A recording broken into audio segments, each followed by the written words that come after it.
La semana en RCR, actualidad, entrevistas, comentarios del acontecer nacional e internacional en la semana en RCR.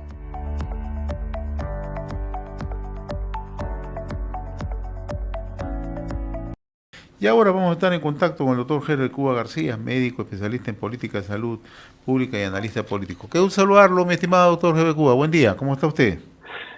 Muy buenos días, señor José Hernández, y un saludo a todo el país.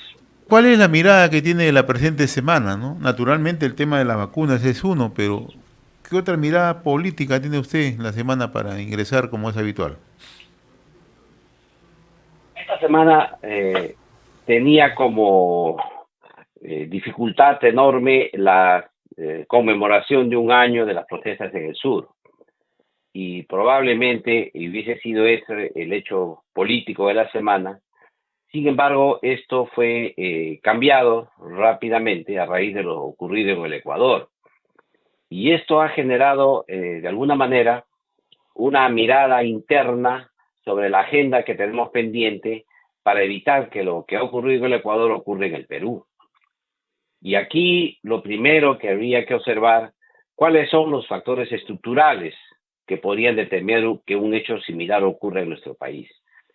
Y ya las marchas del año pasado nos dieron una pista que los medios ya lo han señalado o algunos han tratado de pasar por alto, pero que todos recordamos, como por ejemplo el tema de la minería ilegal, el tema de la tala ilegal, el narcotráfico y algunos grupos todavía remanentes de Sendero Luminoso, sobre todo en la zona de Lebrán y algunos otros lugares del país.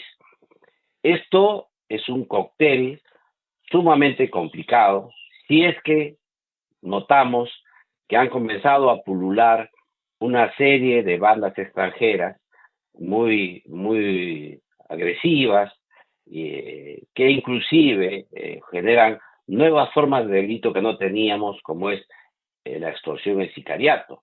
Entonces creo que esta es una primera mirada que se tiene que dar al interior de nuestro país a vista de lo ocurrido en el tema con el Ecuador.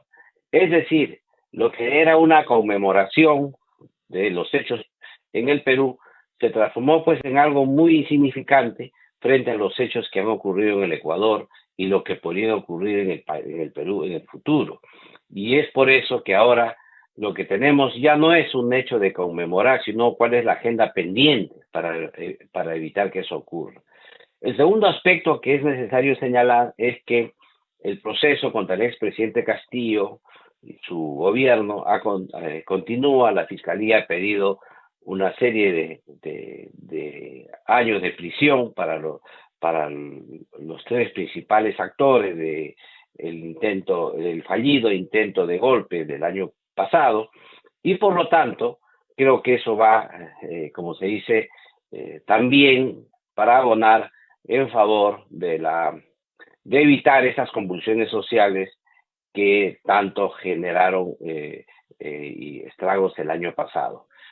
En el tema económico, quizá aquí la nota discordante fue la continuidad de este tema de la presencia del ministro de Economía, Alex Contreras, que no ha logrado recibir el beneplácito, digamos, del Premier ni de la presidenta Boluarte en modo contundente.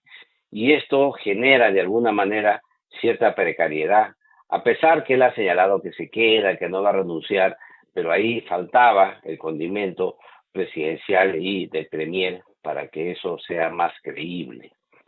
Por Parece ser otro que lado, continúa. este amago de renuncia lo ha fortalecido más al ministro Contreras, ¿no? Porque ahora incluso ya sale con un conjunto de anuncios, entre ellos el tema de la posibilidad de que el gobierno inyecte recursos a Petroperú, ¿no? Para un salvataje financiero, ¿no?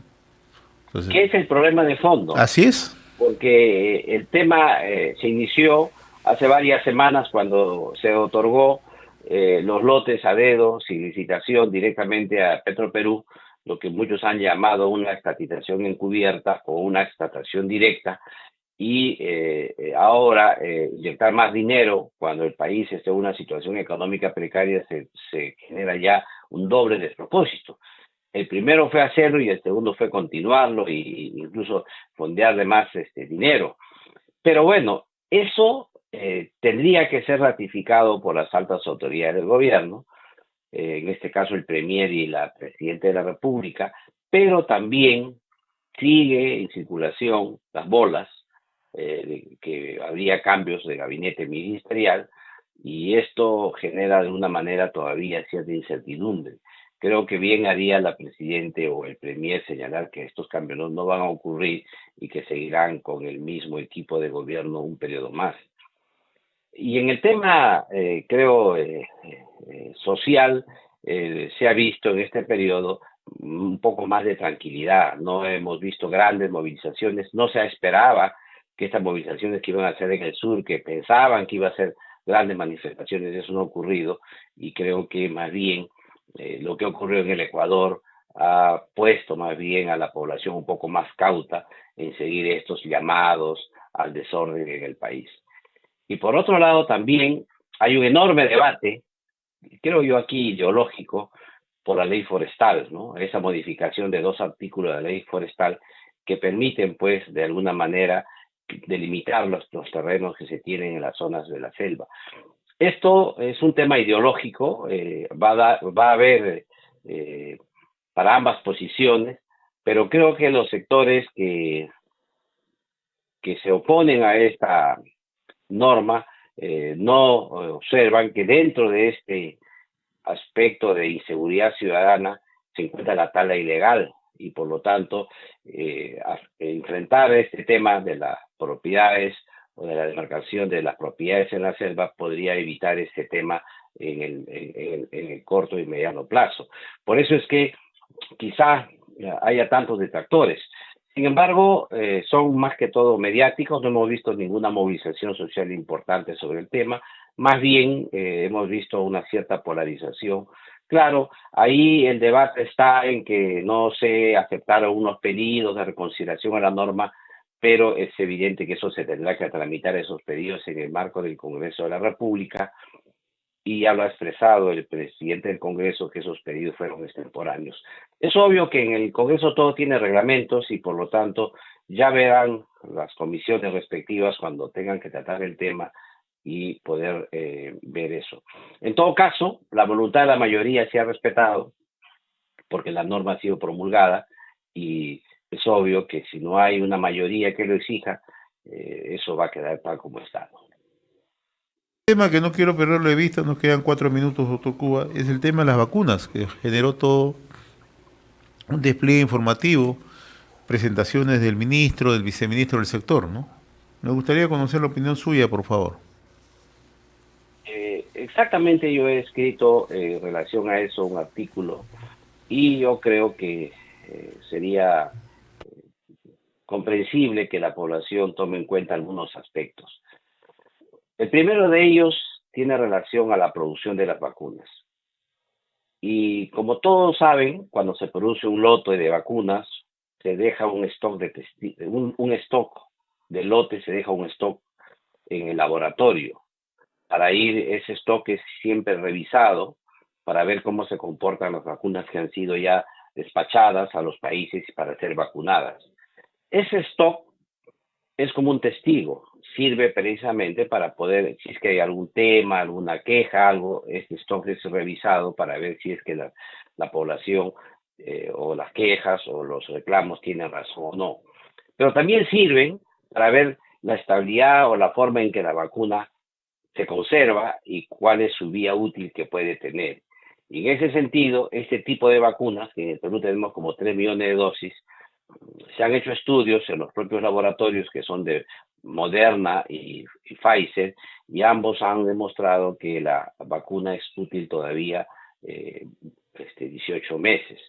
Y en ese sentido, entonces, han comunicado a la Organización Mundial de la Salud, a los estados que han comprado estas vacunas y les han dicho que no es necesario descartarlas porque la vía útil de estas vacunas ha sido extendida debido a los estudios propios que tienen los laboratorios. Hasta aquí, como se dice, el suelo está parejo, es decir, no hay ninguna incongruencia técnica ni científica sobre el tema del uso de estas vacunas que tienen su etiqueta vencida y que todavía pueden usarse un tiempo prudencial hacia el futuro, que no será mucho tiempo, porque todos sabemos que el número de dosis que tenemos de estas vacunas son solamente 3 millones, o sea, no es mucho lo que se tiene y probablemente en pocos meses se agote. El segundo tema es cómo este criterio científico y tecnológico, estos criterios que se saben, que tienen evidencia científica, fueron comunicados a la población. Ese es un segundo tema. Y creo que aquí podría ser discutible la forma en que la población se ha enterado o se ha dado cuenta de esto y ha hecho sus quejas y cómo se han comunicado oportunamente las cosas. Creo que este tema se podría mejorar e inclusive el ministro por propia iniciativa ha salido en todos los medios, ha dado entrevistas directas en los medios de comunicación, ha hecho una reunión con todos los gobernadores regionales, el gobernador de Chiclayo, que fue el anfitrión de esta reunión de gobernadores, que además es médico y químico farmacéutico, se colocó ahora esta vacuna con extensión de uso, y además también los demás gobernadores han hecho lo propio y se han comprometido a continuar toda la vacunación. Por otro lado, han salido los comunicados de colegios profesionales, academias científicas, de medicina, la Organización Mundial de la Salud, todos ellos abonando en el mismo sentido y respaldando la posición que ha tomado el Ministerio de Salud. Yo creo entonces que en este tema lo que hay que hacer más bien es no solamente mejorar las coberturas de vacunación, que todos sabemos que estaban un poco bajas, porque ya de por sí la población no había visto, había percibido que el tema del riesgo del COVID-19 ya había disminuido y había dejado de tener necesidad de vacunarse. Pero luego del pico que ha habido de casos en el mes a fines de diciembre y los primeros días de enero, es que otra vez la gente ha acudido a vacunarse y es cuando ha salido el tema del vencimiento de las vacunas. Entonces, en este escenario hay que tomar en cuenta otro segundo aspecto, que hemos pasado a una endemia, es decir, el virus de la COVID-19 ya se quedó en el país y cada año tendremos nuevas subvariantes que nos digan cómo que puedan afectar de nuevo a la población, como ocurre con la influenza, que es estacional. Vamos a tener, como se dice, un COVID estacional, que siempre nos va a tomar la delantera, porque nadie puede prever cuál va a ser la variante. Y mientras se fabrican estas vacunas, siempre va a haber un desfase entre la aparición del virus y la aparición de la vacuna que ocurre. Esto se llama el fenómeno del escape del efecto de la vacuna ante el virus. Pero ocurre entonces que la recomendación siempre es que se vacunen todos con la vacuna que se tiene, porque de esa manera disminuye el riesgo de acción de la nueva subvariante que ocurre. Y esto es porque son linajes que vienen, unas suceden a otras y por lo tanto, de alguna manera las vacunas siguen teniendo efecto. Y eso es lo que ocurre también con la vacuna de influenza. Nunca es posible vacunar a tiempo, digamos, cuando aparece el primer caso, con la vacuna que va a venir ese pico, ese brote. Sin embargo, eso ocurre también ahora. En consecuencia, hay que acostumbrarnos a esta nueva etapa en que nos encontramos, que es la etapa de endemia, con sus picos estacionales, y también a que la población comprenda que es necesario vacunarse regularmente contra la COVID-19 de aquí en el futuro. Por eso es que es necesario que el gobierno tome las medidas adecuadas para que siempre haya un suministro adecuado de vacunas. Muy bien, mi estimado doctor Javier Cuba, como siempre muy reconocido por esta comunicación a través de la semana en RCR, Red de Comunicación Regional. Que tenga buen día, muy amable. Un abrazo una vez más y un saludo a todos los peruanos. Gracias. Hemos presentado la semana en RCR.